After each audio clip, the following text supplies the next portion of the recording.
Well, it's that time of year again. I wanted to update everyone on my method for making a cappuccino at home. I rarely do this, I must admit. I usually just make a pour over coffee. But recently my friend Frankie asked me for a flat white.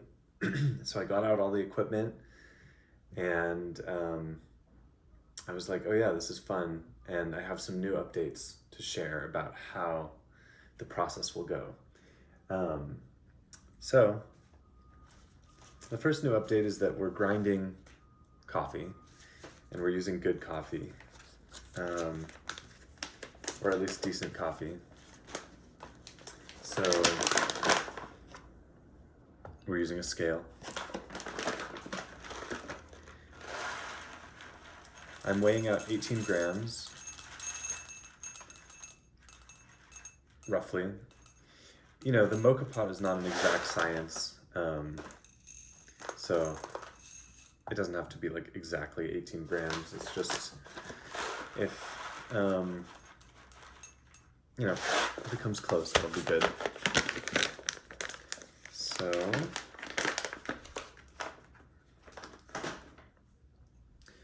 I'm gonna be grinding this almost as fine as this grinder goes. That seems to work pretty well.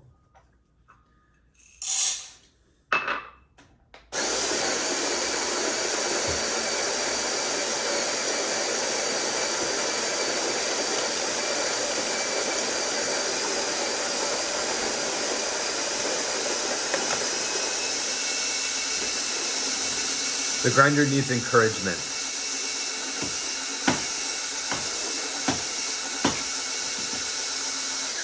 Sorry, I feel like that's not good for it, but sometimes it doesn't get all the pieces out.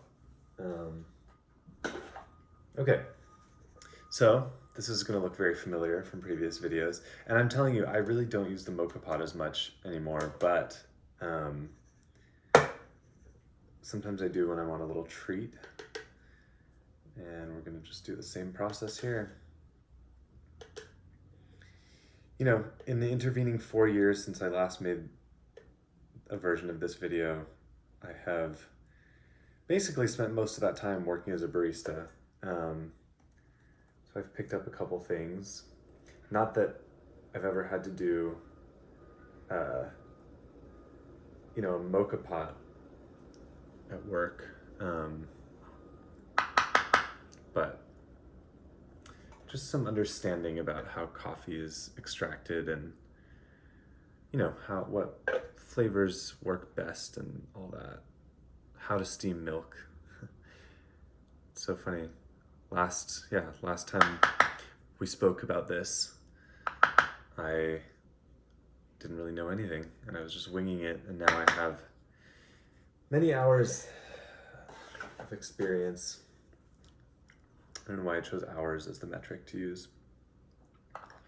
So, as you remember, we've got our, well, I think I can do a little bit more actually.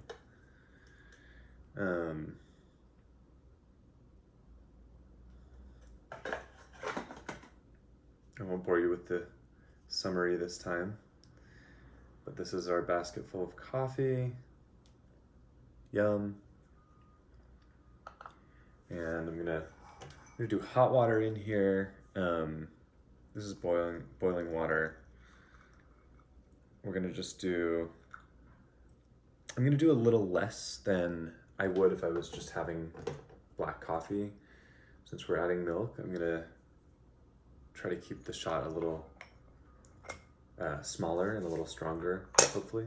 I don't know if that really is how that works, but cheers. Okay.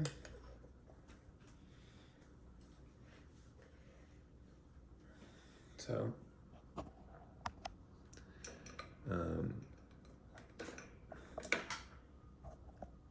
just gonna come over here and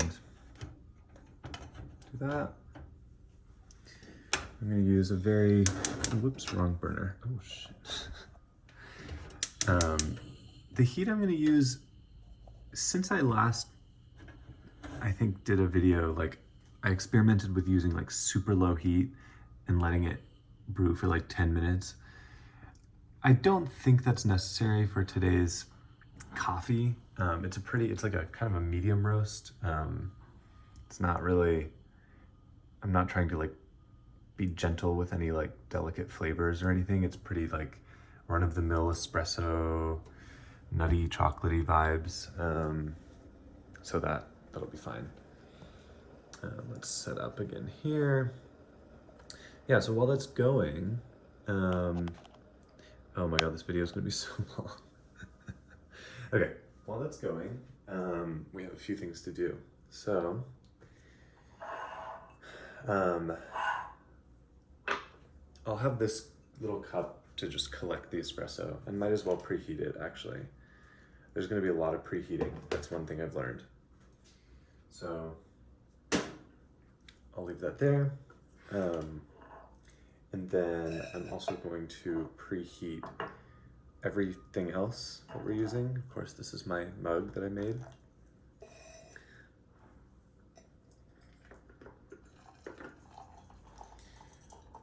We're going to be using a nice milk pitcher to pour, and this little French press to steam the milk. And I'm just going to preheat everything so that, because one issue I ran into with these cappuccinos is that between transferring it between all these different things, like the hot milk, you know, between the microwave and the mug and the French press, and then put it in the pitcher to pour, and then pour that back into the mug, like it ends up making a lot of contact with air and cooling down a lot, and the resulting cappuccino is very tepid. It's also not good for like trying to keep a good milk texture, which we will get into. But yeah, so I'm gonna let all these soak. And I will probably catch you on the other side, I guess.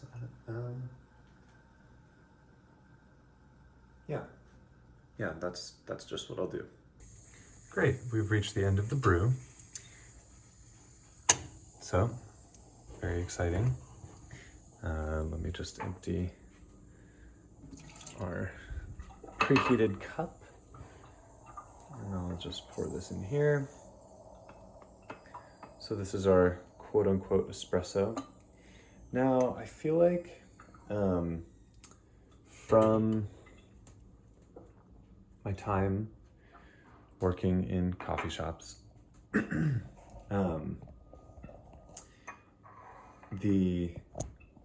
sorry, one sec.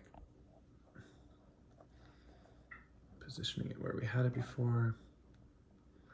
Yeah, from my time working in coffee shops, I would say this is probably double the volume of your classic espresso shot, which, you know, your typical espresso is going to be like 35 to 40 grams. So this is, I'm guessing this is probably like 80 grams. We can test it actually, but not right now.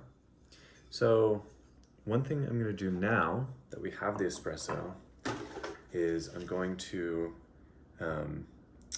heat up the milk. I'm going to heat up the milk in the very mug that we are going to be drinking the cappuccino out of. And all that I do for that is I just microwave it for 90 seconds. Much simpler. Okay, as the milk is finishing, I'm going to pour the preheated water out of these containers.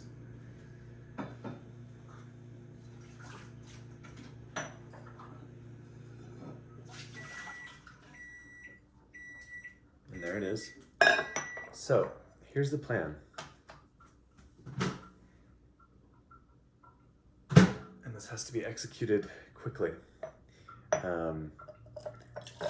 Milk goes in the French press. And now I'm gonna just pop the espresso right into the final drinking cup there. Okay. I'm going to just start steaming the milk, and I'm gonna do this pretty gently. I don't wanna create like crazy amounts of froth. I do want to incorporate air, but I don't want it to be this like mess of like froth um, and not much like nice microfoamed milk. So I'm not going to overdo it. This looks decent. So I'm going to pour that into our pouring pitcher and give it a couple taps. It's not going to be the absolute best, but it's going to be okay. And then hopefully you can see this. We're going to just start pouring it. And I don't really want this to, oh shit. Well, I've learned nothing, and this was a waste of time. Just kidding. I just didn't get good latte art because the milk was not quite where I wanted it to be.